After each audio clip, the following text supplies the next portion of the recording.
Сайн уу манайхан?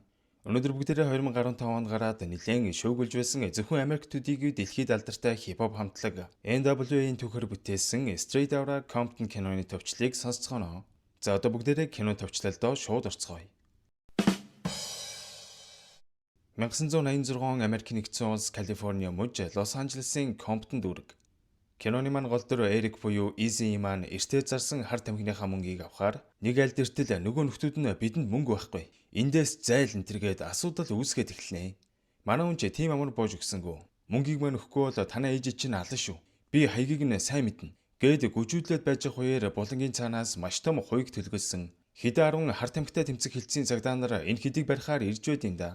Үнийг мэдсэн нөхдүүд тэр дороо үүрээ эвдүүлсэн шоргоолчгил хэдэн тийшээ тар зүхтах ба манай Easy иманч бас цонхоор гарan айлуудын дээврээр Бэтмен шиг дүүлэн гүйсээр цагдаа нараас ямартаа ч зүхтаж чаднаа. Комптон бол Лос Анжелесын хамгийн ядуур лэгтэй дүүрэг бөгөөд энд хар тамхины 8 хулгай зэлгээ зодоонуудын байсгийгэл гардаг ер нь л нэлээд эвгүй газар. Энэ үед дүрс шилжин та бидний сайн мэдэх Андре Йонг буюу доктор Дре маань хөгжим сонсоод сайхан хэвтэж байгаа харагдана. Гэтэл ээж нь хөгжмийн салгаад Андре чи ажил хийгээч. Үеийнхэн чинь ажил хийгээд ар гэрээ тэжээгээ яваад байна. Цэвэрлэгч болтгоо олж хий. Гэхэд Дре ээжээ би студенттэй штэ.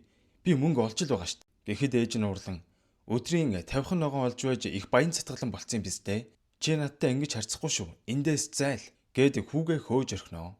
Дрейман ч шазруу юм болохоор тэгээд хамаг юм аа. За хамаг юм ач гэжтэй хэдэн хуурцагнуудаа машиндаа ачиж аваад явхаар болохоо ганц дүүдэд хандан ахан дуунуудаа гээд мөнгөтэй болохоор чамайг татнаа гэж амлаад эхнэр хүүхдэд дагуулад нах зэгчих руугаа явдаг. Дүрсэлэгдэн NWA хамтлагийн хамгийн амар рэпер болох O'Shea Jackson буюу Ice Cube маань хичээлээ тараад сургуулийнхаа автобусанд үгээ бичин сууж байх ба цонхоор харахад цагаан арьс хүүхдүүд бүгд л машин тэрэг унан үнэхээр атаархмаар сайхан харагдаж байв. Удалгүй автобус чөдөлж манай хүн үгээ бичиж явж байтал эдний автобусны хажууд Blood гээд гудамжны бүлэглэлийн гарууд явж байхыг хараад автобусанд байсан бацкаанууд далдганж цонхороо хуруугаараа гарган маньнөктүүдийг чижиж үцхүү яасан ээж нү гэгчлэн өдөөд байсан тул мань гангструуд шууд автобусных нь өмнө зогссноо. Бууга гаргаж ирэхэд автобусны жолооч жайн хаалгаа мэдээж нээлгүй яхав. Халзан гангстер маань бууга барьсаар автобусанд орж ирэхэд сайхан томроод байсан бацкаанууд бүр дувдуугу болцгоосон байв. Та нар яагаад далдганаад байна? Аливаа одоо далдганаадах бацаанууд минь. Чи сая яагаад исэн бэ? Гэхэд нөгөө бацкаан бүр айцсан. Уучлаарай хаа би зүгээр тоглож байсан юм аа. Гэхэд бууга толгоонд нь тулгаад дахиж ингэж далдганаад байвал чи толгоондоо сум зоолгох байх шүү. Миний нэрийг сайн санджав. OJ Two-Tone гэж хэлээд бацкаануудад хандан мэдгүй амьдралаараа амьдрах гээд гангстер болох гэж далдганахын оронд хичээлээ сайн игээд номоо сайн унш гэж алт шиг үнтэй зөвлөгөө өгөөд буулаа.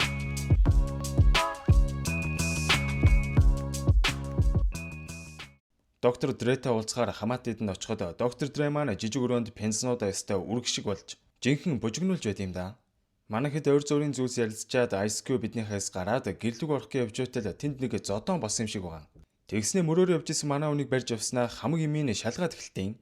Аав ээж нь ч гарч ирээд наад чинь манай хүү гэр нь энд байдیں۔ гэж хэлсэн чи цагдаа нар сонссонгүй. Амаа татаарай. Дахиж олон юм ярил та хоёрыг чигсэн баривчлаа шүү гэж занл хэлж байх шиг. Тухайн үед ярьсан хүний үзэл нэр үнэхээр амар байсан байгаа шүү. Маргааш нь манай доктор Dre Ice Cube хоёр маань халтур хийдэг барн дээр очсон байж итэл барны эзэн гарч ирснэ.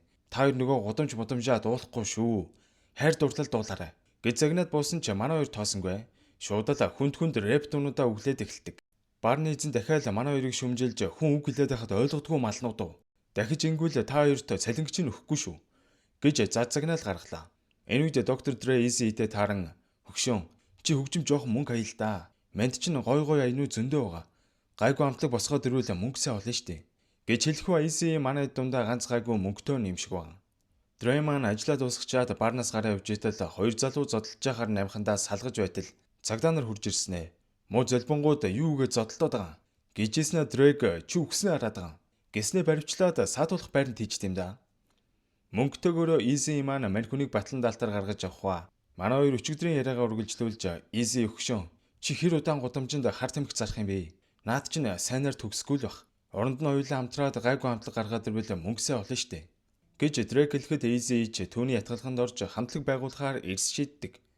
Ингээд доктор Dre Нью-Йоркоос ирсэн рэп өгүүлдэг 3 залууд Ice Cube-ийн битсэн раймыг өгч дуулуулах гэж оролцсон ч нөгөөд нь үнийг нь голж энд чинь баахан Compton гэсэн биш. Энэ сургуу газрыг дуулж яадیں гэж хэлснээс болоод тэнд асуудал үүсч барилцаж аваад зодолтон гол алдлаа.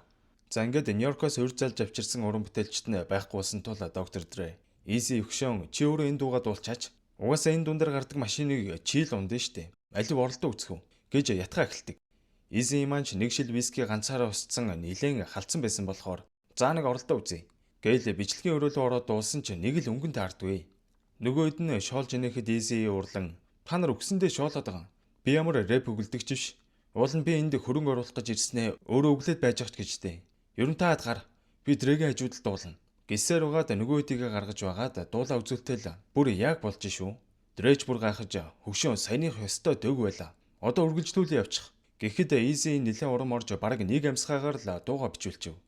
За ингээд сая бичсэн дуугаа бусаддаа сонсуулахад нөгөөд нь ч маш таалагдж энэхэд бүр бөөн баяр хөөр болцгоон NWA гэдэг хамтлаг үүсэх хүндэс энэ өдөр тавигдсан байдаг. Манай хүний дуу бүр сарын туршид бүх чартыг тэргүүлж хар тамхи борлуулж хураа цуглуулсан хідэн бор юмараа баахан пян цэвлүүлж эхлэх ба пянцнууд өөрөө очиж энэ тентхийн радио FM-аар түгэж байтал Жеригээд нэг цагаан арьс дээр түүнтэй танилцах ба мань хүн менежер хүн юм гинэ. Jerry өмнө нь Pink Floyd, Elton John, The Who гэх мэт маш том хамтлагуудтай хамтран ажиллаж байсан нэлээд том гар байдаг ба Easy-гийн цомог түүнд нэлээд таалагдчих л дээ. Гэхдээ тухайн үед хипхоп хөгжмөөр томороход маш хэцүү цаг үе байсан тул Jerry түүнд санал тавьж залуу минь чи яг мөнчгөрөөрөө ингэ зүтгэвэл шалтай томорч чадахгүй эндээ л байна. Харин надтай хамтравал би чамайг алдартай рэпер болгож өгье гэж хэлэхэд Easy би NWA гэд хамтлагтай би найзуудыгаа хаяад ганцаараа гэрээ хийж чадахгүй гэд байсан болохоор Jerry энэ хэдийг хамтлагаар нь менежерлэхээр тохирлоо. 2 жил өнгөрч 1988 он боллоо. Манай хэд дуу хийсээр байгаа ч яг хамтран ажиллах студиуг учраас тэгтлээ томорч чадалгүй. Орон нутгийн жижиг барнуудад тоглолтын хоос онохгүй 2 идэхгүй өдөр хоногийг өнгөрөөж байв. Easy нөгөөддөө хандаж бид чинь хамтлаг штэ тийм болохоор ижилсээд бүгдээрээ хар хувц өмсөх хэвээр. Гэхэд яалаа. Надад байгаа ганц хувцас л энэ байна. Гэд олон долоо юм яриадсэн болохоор өөрт байсан илүү хувцаа өгж байгаа л харагдана. Тэгснээ босдоо хандаж манайхан манай менежер Jerry Manidийг томруулах гад маш их зүтгэж байгаа штэ. Мань хүн ердөө 20% майл авч байгаач бидэнд маш их тус нэмэр болж байгаа. Та ч бас мань хүнтэй жоох аятайхан харьцаад сэтгэл гаргал да гэж хэлэхэд гаднаас Jerry орж ирээд манайхан зарим газрууд та нарыг тоглоулахгүй гэдэг. Та нарыг аюултай хүмүүс гэж бодоод байх шиг байна. Гэхдээ би өнөөдөр нэлээд хэдэн хөгжмийн продюсер урьдсан байгаа. Би тэдтэй хамтарч ажиллах гайгүй продюсер болчихвол бүгдээрээ томорноо л гэсэн үг. Гэж хэлээд гарч одохоо манай хэд ч тэгээд тайзан дээр ёстой бужигнуулах юм уу? NWA-ийн ур чадрыг үнэлсэн Turner гэх нэлээд залуухан продюсер тэдэнтэй уулзаад манай хэдэд хөрөнгө оруулж гэрээг хүсэлтэй байгаагаа альхва.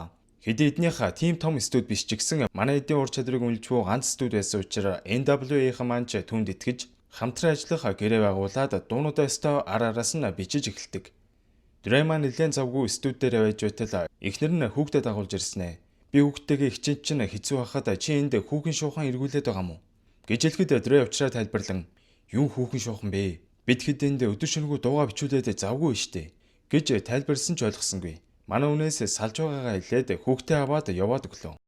Араас нь нөгөөд нь гарч ирээд маньхэд их ажлын дундуур жаал агаарлаа зогсож байтал цагдаа нар хүрээд ирж шүү. За нөхдүүд юу үгээд энд бөөгнөрөөд байна. Гэхэд Дрей ажиллаа хийж байна гэж хэлсэн боловч та нарын ажил гэж юу вэ? Алив бүгд газар төрийг араа твцэцгээ гэж тушаагаад бүгдийг нэвтүүллээ. Студиэс Jerry гарч ирээд юу болоод байгаа юм бэ? Энэ хүмүүс чи уран бүтээлчид рэпрүүд байгаа юм. Гэтэл хар арьс цагдаа түүнд хандан рэпрүүд гинэ. Тэгвэл та цагаа урж байна да. Наад хөгжим чинь хизээч явахгүй. Бас таны уран бүтээлчид чинь яг дээрэмчид чиг харагдаж байна. Гэхэд Jerry-гийн зэв үрж та нар хүнийг харагдах байдлаар нь саатуулах хэрэггүй шүү. Хар арьстан болохоор нь ингэж байгаа мó. Энтергээд цагдаа нартай нилээ маргалдаж байж арай гэж цагдаа нараас саллаа. За ингээд арьсны өнгөөр ялгуурлагдсан эд маань студидээ орж ирээд тэр дөрөө өөрсдийн хамгийн хийт дуунуудын нэг Fact Police буюу цагдаа нарыг хараал эдээсэ гэсэн алдартай дуугаа бичиж эхэлдэг. Удалгүй хамтлагийнхаа нэрийн үдэс болсон Straight Outta Compton дуугаа бичин клипээ цацснаар Америк даяар л хийт болж хипхоп урлагийн ертөнцид тэд хүч төрөн орж ирдэг. Ингээд 1989 оноос эхлэн аялан тоглолтоо эхлүүлж Америкийн томоохон хотуудын том концертын танхимуудад үзэгчдийг дүүргэж байлаа. Гэхдээ л хипхоп рэп хөгжмийг хүүхдэд муу үлгэр дуурайл үзүүлдэг, гудамжны хулигайнууд дуулдаг гэсэн мэдээч бас зургатаар гарсаар л байлаа. Энэ хэд маань бүр нэлээд мөнгөжж Америкийн рэпрүүд ямар байдаг вүлээд бэлэн мөнгө алтын идэлэл хүүхнүүдээр цагаан нөхцөөж эхэлдэг. Ямар сайндаа аялын тоглолтоор явж байхдаа баахан хүүхнүүдтэй зугаацж байтал нэг нөхөр ирснэ. Эхнэрээ хайгаад эхэлсэн ч манайд бөөндөө буутаа гарч ирээд айлгаад явуулж байх жишээний. Дрэгийн дүү ах руугаа ирээд "Аха, та томорхоор намайг татна гэд байсан мэт. Би ч бас таны ажил туслаад хамт өмөр өвчтэй." Гэхэд Дрэ "Ахын дүү одоохондоо ээжийг хараад наанаа байж вэ. За юу. Ах нь ойрд ажил ихтэй байна. Тэгж байгаа дээрий" гээл уцаа салглаа. Техасын Даллас хот руу аялан тоглолтоор явах гээд юм ачиж байхыг нь харсан Жери Изи тандаж "Наа цүнхтэй юм чинь юу юм? Гэтэл АК-47 цүнхэлсэн байт юм да. Чи наад буу муугаараа яах гээд байгаа юм бэ?" Гэтэл мань хүн "Зүгээрээ шаардлага гарвал ашиглана штэ. Тэглээч чи зүгээр бизнесийнхаа юмд л анхаарлаа хандуул." Гэж хэлэхгүй манай Даллас хот руу ирэх үед тентгийн оршин суугч цагаан арстнууд лооцон барьцсан. Манайдыг муу үлгэр дүрэлд үзүүлдэг дээрэмчид гэж эсэргүүцсэн сидэнүүдийг нь бөөгнүүлж байгаад дэвсэлж доромжлон угтнаа. Ерөн зөвхөн энэ хотч биш, Техасын хэд хэдэн хотын удирдлагууд манай залуусыг хоттоо тоглоулахгүй гэж олон нийтэд зарлаад манай хэд тоглолтоо цуцлахаас өөр аргагүй болдог. Иймэрхүү байдалтай явсаар Эминемийн төрсөн нутаг Детройт хотод тоглолтоо ихээр ирцгэлээ. Энэ үжэри манайхан маргаашийн тоглолтод Факт Полис дуугаа дуулаад хэрэггүй баха. Энтхийн цагдаа нар бид нарыг онилцсон байгаа. Асуудалд орохын нэмэр гэж хэлсэн боловч Изи харин ч дуулал зүгээр юм биш үү? Бид нарыг ингэж дарамталж хавчиж байгааг нь олон нийт харвал үнгүй сурталчилгаа болно штэ гээд тоосонгүй. Гэтэл Дрэгийн дүү бусдад буудуулан алгацсан тухай аимшигтай мэдээ түүнд ирдэг. Манай хурган од болоод дүүдээ хэлсэн амлалтаа умарцсандаа өөрийгөө буруутган хүнд хэцүү цаг үед нь хамт байгаагүй дээ. Өөрийгөө зөхиж байсан ч хамтлагийнх нь түүнийг тайлбарлуулж сэтгэлийн дэм өгч байлаа. Манайд төрдөө аялан тоглолтоо зогсоож доктор Дрэгийн амтаар дүүгийнх нь оршуулганд оролцох бөгөөд Дрэ маань ээжтэйгээ эцэст нь эвлэрж хорвоо дээр хоёулахнаа үлдлээд. За ингээд Детройт хот дахь тоглолтын яг өмнө Детройтийн цагдаагийнхан ирснэ. "Та цагдаа нарыг доромжилсан утгатай дуулах юм бол бүгдийг чинь барьж шоронд хийшүү. За би сануулсан шүү" гэж хэлээд гарч одохоо манай хэд эднээс айгаад дуулахгүй гэж бодож байна уу? Мэдээж үгүй. Тэд бол гудамжны дуу хоолой шүү дээ. Ice Cube дөнгөж тайсан дээр гарч ирвүүгүй юу? Детройтийн цагдаа нараа энийг дуулж болно, энийг болохгүй гэж сая хэллээ. Бид бол гудамжны дуу хоолой. Бид хүснээ хэлнэ новш гэж. Манайхан бүгд дунд хуруугаа өргөөрэй. Дөрөмт хувцастай найзуудаа зориулъя гэж хэлэхэд тэнд байсан хүмүүс бүгд цагдаа нарт дунд хуруу гаргалаа. За ингээд цагдаа нарыг хараал идэг. Гэдэл дуугаа дуулж эхлэхэд цагдаа нар буун дуу гарган тоглолтын дундуур манай эдийг барьж аваад ачаад аваад явах үед ард иргэд үүнийг нисэргүүцэж цагдаа нар руу гартаарснаа шидэж байв. Энэ үйл явдлаас хойш удалгүй хэвлэлийн урлын үеэр сэтгүүлчид хүмүүс та нарын зарим дууг цагдаа нарыг доромжилсан нийгэмд хүчирхийлэл үлдхийг уриалсан гэж буруутгаад байгаа. Энэ талаар юу хэлэх вэ? Гэхэд Ice Cube би зүгээр л үннийг дуулсан. Үгээ хэлэх хэрэгчлөөгөө л эдэлсэн гэж хэлдэг.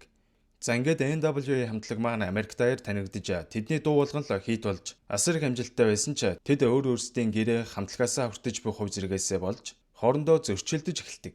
Тэр тусмаа Ice Cube чинь хамтлагийн маш чухал үүрэг ролтой дийлэх дууных нь үгийг бичдэг рэпер шүү дээ. Гэтэл мань хүн дөгдөг хувь нь нэлээд бага. Тэгсэн мөртлөө Jerry, Easy хоёрын хувь маш их байсан бухимдан Jerry-ийн талаар ярилцсан боловч өнөөх нь манай үнийг авч хилцсэнгүү. За ингээд Ice Cube маань шарандаа хамтлагаасаа гарч хувийн уран бүтээлээ хийж эхэллээ. Тэгснээ бүр болоогүй. Хамтлагийнхныгаа дийсэлсэн дуу хүртэл хийж тэр дуу нь чартыг тэргүүлж эхэлдэг. NWA-ийн хэд маань үнэтэй үдшилгүүд хийж зугаацж байхад Ice Cube чанартай дуунууд гаргасаар л байв. Доктор Дрэгийн хувьд хамтлагийн хамаг ая хөгжмнүүдийг өдөр шөнөгүй хийж байсан ч Easy, Jerry хоёр хамтлагийн хамаг урлагийг аваад байгаад бас л сэтгэл дундуур байсан бөгөөд энэ Suge Knight гэдэг Дрэгийн танилж уулзаад хамтарч студ байгуулахаар тохирцгоодог. За ингээд Dрэч бас хамтлагаасаа гарснаар NWA-ийн төгсгөл ирсэн гэж хэлж болно. Ice Cube-ийн дуунууд амжилт олон бизнесийн цэцгэлж байхад харин манай хамтлагийн үлдсэн гишүүд болох MC Ren, Yella, Easy нар хамтлагийнх нь орлого хайшаа алга болоод байгааг гайхаж бүгд л Jerry мөнгө идээд байна гэж хардцгаан түүнтэйсэн гэрээгээ цуцалж тус тусын замаа хөөхөр болдог. Доктор Dre маань Suge Knight-тай хамт Death Row студийг байгуулан залуу артистуудыг игнэндээ эзүүлж эхэлсэн ба тэдний нэг нь бидний сайн мэдих Snoop Dogg байлаа. Доктор Dre, Snoop Dogg хоёр зан арилшин сонирхол гээд олон адил талтай байсан учраас удалгүй найзууд болж Snoop Dogg-ийн алдартай дуунуудыг ар араас нь цацаж эхэлдэг. Гэтэл энэ Suge Knight гээд нөхөр ер нь их балмад дээрлэхүү зантай нөхөр юм байна гэдгийг Доктор Dre багваагаар анзаарж эхэлж цаашид түүнтэй үргэлжлүүлэн хамтарч ажиллах тал дээр эргэлзэж эхэлдэг. Удалгүй Dre маань шинэ найз бүсгүйтэй болсон ч өнөөх нь Dre-гийн хамтрагч нарыг нэлээд амар итгэл тахааргүй хүмүүс байсан гэж хэлснээр түүнд дахин нэгийг бодоход хүргэнэ. Маргааш нь Dre-гийн студид алдарт рэпер Tupac Shakur ирсэн California Love дуугаа бичээд сайхан байж байтал хажууг өрөөнд нь бөө өмнө шүгэн болоо явчлаа шүү. Дре бүр гайхаад гараа артал нөгөө шүүг найд чинь найзуудтайгаа хамт өөрийнхөө өрсөлдөгчийг авчирсан шалтлаад дурамжилж байгааг нь харсан Дре. Энэ удаад тиссэнгүй. Найт, би чамтай хөгжим их гэж анх хамтарсан. Гэтэл эн чинь одоо юу болоод байгаа юм? Комптон хүмүүс өдөр бүр хөгж хэцүү амьдрал туулж байна. Гэтэл та нарын үнэтэй виски уугаад хар тамхи татан мансуурж байгаа юм уу? Гэхэд Найтын туслах босч ирээд далдагнаад эхэлтийн. Манай үжтгэр нь шууд цогч яваад за бөөн зодоонуудын болохоо шахаад энэ хоёр холбоогоо таслаа. Удалгүй Easy баарнд хуучны анд Ice Cube-тэйгээ тааран мань хоёр ч сүүлд бие бинийгээ дийслээд харилцаа нь хэдий таагүй болсон байсан ч гар бариад буцаал хэвлэрлээ. Ёстой эр хүн шиг зантай хүмүүс юм уу? Мань хоёр хуучны сайхан цагаа дурсан ярилцаж байгаад хамтарч дуугаа гаргуулсан юм. Гэж ярих үед Easy Drake ч гэсэн дуудаад бүгдээрээ хуучны бүрэлдэхүүнээрээ дуу гаргая л да. Гэт бүр нүдэнд гэрэлтсэн дотроо барьтай байсан хэдий ч манай он тогтмол ханиалгаж байгаа нэг л сэжигтэй. Ice Cube ч түүнд санаан зовн. Хөгшөөн ажил гэж явж байгаа дунчваа. Би хагаа сайн үзүүлээрэй гэж найзын хуваар хэлдэг. Тэр оройн Easy-ийн найз бүсгүй бүх гэрээ контрактуудыг нэг нэгэнгүү уншиж байгаад Jerry түүнээс асар их мөнгө цавчиж манай хүнийг өрөнд оруулсан тухай олж мэддэг. Easy үүнийг сонсоод бухимдаж түүнд итгэж найдаж байсандаа өөрийгөө буруу шаана. Ингээ маргааш нь Jerry-гийн давхиж чоод чинь бүх хугацаанд хамтлагийн орлогоос хулгайлж байсан байх нэ. Чи яаж надад ингэж хандаж чадваа гэж уурлахад Jerry энэ бүхэн зүгээр л бизнес шүү дээ. Бизнестэй өксөж уруудах үе байдэн штэ гэж тайлгаруулах гэж оролдсон ч Easy одоо л бүх зүйлийг ойлгож энэ бүх хугацаанд тэр Jerry-д итгэж найзуудаа гомдоосондоо маш их харамсаж байлаа. Ингээд Easy маань нөгөө эдрүүгээ залхан болсон бүх явдал дуучлалтгуун бүгдээрээ дахин нэг хамтарч дуу гаргацгаая. Гэхэд доктор Dre мөн найзаасаа уучлалтгуун маргааш уулзахаараа төгсцгоолоо. Ингээд олон жил таараагүй Эдман студи дээр уулзаж яг л 8 жилийн өмнө анх хамтлагаа байгуулж байсан. Сайхан дурсамжуудаа ярилцсан инээлдэж хөхрөлдсөн шигээ цагийг өнгөрөөж байтал Easy-гийн бие нилээн эвүүрхэж байснаа. Ухаан алдаад унчлаа. За ингээд тэр дороо түргэн дуудаа дэмжлэг төвтүүлсэн боловч удалгүй юм чинь нэх баргар царайтай орж ирсэн ээ. Ноён Эрик, та дохын алдар авсан байна. Гэхэд манай хүн бүр шок. Та юу яриад байгаа юм бэ? Би ижил хүстэн биш штэ гэж хэлэх ба тухайн үед дохоор хөвчлэн ижил хүснүүд өвддөг байсан учраас тэгж бодохоос ч аргагүй юм байна. Им чин түнд дохоор зөвхөн ижил хүснүүд халдварлагдгүй гэдгийг сануулж таны дохын өвчин бүр нилээн сүүлийн шатандаа орсон байна. Дээд тал нь 6 сарын л амьдрах хугацаа үлджээ ноён Эдвард. Гэхэд манай хүн бүр нос нулимсандаа утгалдаж юу яриад байгаа юм бэ? Надад хийх зүйл байгаа штэ. Би дуунуудаа их өстой гисээр уйлсаар л үлдлээ. Алдарт рэпер Easy дохын алдар авсан тухай мэдээ бүх сувгуудаар гарч эхлэх ба түүний бие өдрөөс өдөртөл дортож байв. Хамтлагийнх нь түүнтэй уулзсан сүүлчийн салхиосаа их бөгөөд удалгүй манай хүн бүр сэхэнд орсон ба. Доктор Dre Ice Cube түүн дээрэн хамтлагийнхаа сайхан мөчүүдийг хуваалцсан эцсийн замд нь өдөж өгдөг. Инхүү Easy маань 30 наснда хорвоогийн мөнх бүсийг үзүүлсэн ч түүний хипхоп хөгжимд үзүүлсэн хувь нэмээр түүний дуу хөгжим хизээж хуучиршгүй мөнх болж үлдсэн юм. Энэ явдлаас хойш Доктор Dre маань Aftermath хэмээх студийг байгуулан та бидний хамгийн сайн мэдих рэпер Eminem-ийг Детройтын гудамжнаас гаргаж ирэн дэлхийд даяар танигдсан алдартай рэпер болгосон билээ. Харин Ice Cube-ийн хувьд Холливуудын кино урлагийн салбар руу орсон бөгөөд хамгийн амжилттай хар арьс жүжигчдийн нэг болж чадсан юм. Харин MC Ren-ийн хувьд гудамжны рэп хөгжимдөө үнэмжүүлсэн бөгөөд түүний соло уран бүтээлүүд одоо хүртэл гудамжны хүчтэй рэп хөгжим болон дурсагддаг бол харин Yella маань маш өөрмөц өөрчлөлт хийж насан туршидтын кино эдэг студиутэй болон түүгээрээ хэдэн зуун сая доллар хийсэн гэдэг. За энэ үрээд энэ гайхалтай түүх маань өндөрлж байна. Энэ хүртэл үзсэн та нартаа баярлалаа. Дараагийн бичлэгээрээ иргэн уулзцгаая guys.